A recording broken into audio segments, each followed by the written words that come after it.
ಕ್ಷಣದ ಗ್ಯಾರಂಟಿಯ ಅತಿ ದೊಡ್ಡ ಎಕ್ಸ್ಕ್ಲೂಸಿವ್ ಸುದ್ದಿ ಅಂದ್ರೆ ಒನ್ಸ್ ಅಗೇನ್ ವಿಜಯ್ ಭಾಗಿಯಾಗಿರುವ ಸಮಾವೇಶದಲ್ಲಿ ಅತಿ ದೊಡ್ಡ ಕಾಲ್ತುಳಿತ ದುರಂತ ಸಂಭವಿಸಿಬಿಟ್ಟಿದೆ. ಒಂದಲ್ಲ ಎರಡಲ್ಲ ಬರೋಬ್ಬರಿ ಇಲ್ಲಿ ತನಕ 39 ಜನರ ಸಾವಾಗಿದೆ. 50ಕ್ಕೂ ಹೆಚ್ಚು ಜನ ಈಗಲೂ ಕೂಡ ಐಸಿಯುನಲ್ಲಿ ಚಿಕಿತ್ಸೆ ಪಡೆದುಕೊಳ್ತಿದ್ದಾರೆ. ಹಾಗಾದ್ರೆ ಕಾಲ್ತುಳಿತಕ್ಕೆ ಕಾರಣ ಏನು? ತಮಿಳುನಾಡಿನಲ್ಲಿ ಭೀಕರ ಕಾಲ್ತುಳಿತಕ್ಕೆ 39 ಜನರ ಸಾವು. ಕ್ಷಣ ಕ್ಷಣಕ್ಕೂ ಏರಿಕೆ ಆಗುತ್ತಲೇ ಇದೆ ಸಾವಿನ ಸಂಖ್ಯೆ.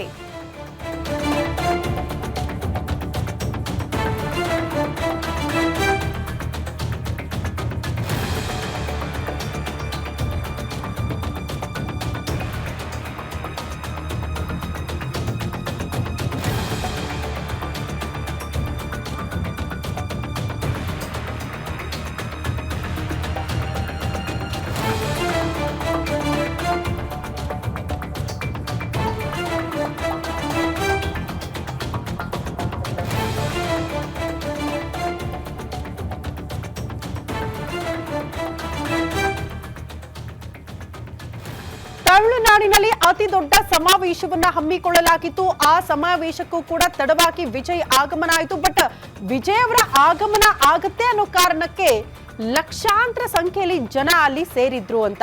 ಟಿವಿಕೆ ಮುಖ್ಯಸ್ಥ ನಟ ವಿಜಯ್ಗೆ ಈಗ ಜೈಲೂಟ ಫಿಕ್ಸ್ ಆಗೋ ಸಾಧ್ಯತೆಗಳು. ರಾಜಕೀಯ ಸಂಘರ್ಷಕ್ಕೆ ತಿರುಗಿ ಬಿಟ್ಟಿದೆ ಭೀಕರ ದುರಂತ. ಆಸ್ಪತ್ರೆಗೆ ಕೆಲ ರಾಜಕೀಯ ನಾಯಕರು ಭೇಟಿ ಕೊಟ್ಟಿದ್ದಾರಂತೆ. ವಾಸ್ತವ ಪರಿಸ್ಥಿತಿನ ಅವಲೋಕನ ಮಾಡ್ತಿದ್ದಾರೆ. ಕೆಲವರು ಗಾಯಾಳುಗಳನ್ನ ವಿಚಾರಿಸುವ ಪ್ರಯತ್ನಗಳಾಗ್ತಾ ಇದೆ. ಬಟ್ ತಮಿಳುನಾಡಿನ ಈ ಸಮಾವೇಶದಲ್ಲಿ ಆಗಿರುವ ಕಾಲ್ತುಳಿತ ಇದೆಯಲ್ಲ, ಅತಿ ದೊಡ್ಡ ದುರಂತ ಅಂತ ಹೇಳಲಾಗ್ತಾ ಇದೆ. ಈ ಹಿಂದೆ ನಿಮಗೆಲ್ಲ ನೆನಪಿರಬಹುದು, ತಿರುಪತಿಯ ತಿರುಮಲದಲ್ಲೂ ಕೂಡ ಇಂಥದ್ದೊಂದು ಕಾಲ್ತುಳಿತ ಸಂಭವಿಸಿತ್ತು. ಅದು ಬಿಟ್ರೆ ಮಹಾಕುಂಭ ಮೇಳದಲ್ಲೂ ಕೂಡ ಕಾಲ್ತುಳಿತ ಸಂಭವಿಸಿ ಸಾಕಷ್ಟು ಜನ ಮೃತಪಟ್ಟಿದ್ರು. ಈ ಹಿಂದೆ ಒಂದ್ ಕಡೆ ಸತ್ಸಂಗ ಮಾಡ್ತೀವಿ ಅಂತ ಒಬ್ರು ಯಾರೋ ಗುರುಜಿ ನೋಡ್ಬೇಕು ಅನ್ನೋ ಕಾರಣಕ್ಕೆ ಹೋಗಿ ಅಲ್ಲೂ ಕೂಡ ಸಾಕಷ್ಟು ಜನ ಕಾಲ್ತುಳಿತದಲ್ಲಿ ಮೃತಪಟ್ಟಿದ್ರು. ಅದಾದ ಬಳಿಕ ಈಗ ತಮಿಳುನಾಡಿನ ಸರದಿ. ನಮ್ಮ ಬೆಂಗಳೂರಿನಲ್ಲೂ ಆಯ್ತು, ಬಟ್ ಅಷ್ಟರ ಮಟ್ಟಿಗೆ ಸಾವು ನೋವು ಆಗಿರ್ಲಿಲ್ಲ. ಬಟ್ ಹೆಚ್ಚೆಚ್ಚು ಸಾವು ನೋವು ಆಗಿರುವಂತಹ ಅನೇಕ ದುರಂತಗಳು ಈಗ ನೆನಪಾಗ್ತಾ ಇದೆ ಈ ದೃಶ್ಯಗಳನ್ನ ಗಮನಿಸ್ತಾ ಹೋದ್ರೆ. ಒಬ್ರಲ್ಲ ಇಬ್ರಲ್ಲ, ಸರಿ ಸುಮಾರು 39 ಜನ.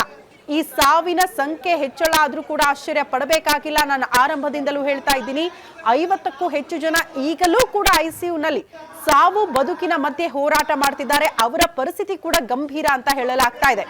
ಎಕ್ಸಾಕ್ಟ್ಲಿ ಹಾಗಾದ್ರೆ ಕಾಲ್ತುಳಿತ ದುರಂತಕ್ಕೆ ಕಾರಣ ಏನು ಅಂತ ನೀವು ಪ್ರಶ್ನೆ ಮಾಡಿದ್ರೆ, ಇಲ್ಲೂ ಕೂಡ ಅಷ್ಟೇ. ಸಮಾವೇಶದ ಆಯೋಜನೆ ಆಗುತ್ತೆ, ಲಕ್ಷ ಲಕ್ಷ ಜನ ಸೇರ್ತಾರೆ ಅಂದ್ರೆ ನಿಮ್ಗೆ ಲೋಕಲ್ ಪೊಲೀಸ್ ಠಾಣೆಯಿಂದ ಒಂದು ಪರ್ಮಿಷನ್ ಬೇಕಾಗುತ್ತೆ.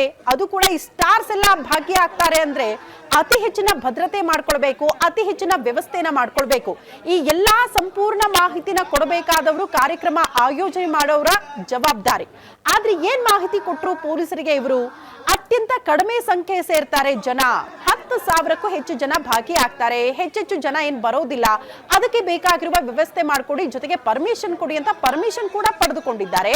10,000 ಜನ ಸೇರೋ ಕಾರ್ಯಕ್ರಮ ಅನ್ನೋ ಕಾರಣಕ್ಕೆ ಪೊಲೀಸರು ಕೂಡ 500ಕ್ಕೂ ಹೆಚ್ಚು ಜನರ ಪೊಲೀಸರನ್ನ ಅಲ್ಲಿ ನಿಯೋಜನೆ ಮಾಡಿದ್ರು ಭದ್ರತೆಯ ವಿಚಾರಕ್ಕೆ ಸಂಬಂಧಪಟ್ಟಂತೆ. ಬಟ್ ವಾಸ್ತವ ಪರಿಸ್ಥಿತಿ ಹಂಗಲ್ಲ. ಪರ್ಮಿಷನ್ ಪಡೆದುಕೊಂಡಿದ್ದು ಬೇರೆ ಕಥೆಗಳನ್ನ ಹೇಳಿ, ಜೊತೆಗೆ ಭದ್ರತೆ ಕೊಟ್ಟಿದ್ದು 10,000 ಜನಕ್ಕೆ. ಆದ್ರೆ ಇಲ್ಲಿ ಭಾಗಿಯಾಗಿದ್ದು ಲಕ್ಷಾಂತರ ಸಂಖ್ಯೆಯಲ್ಲಿ.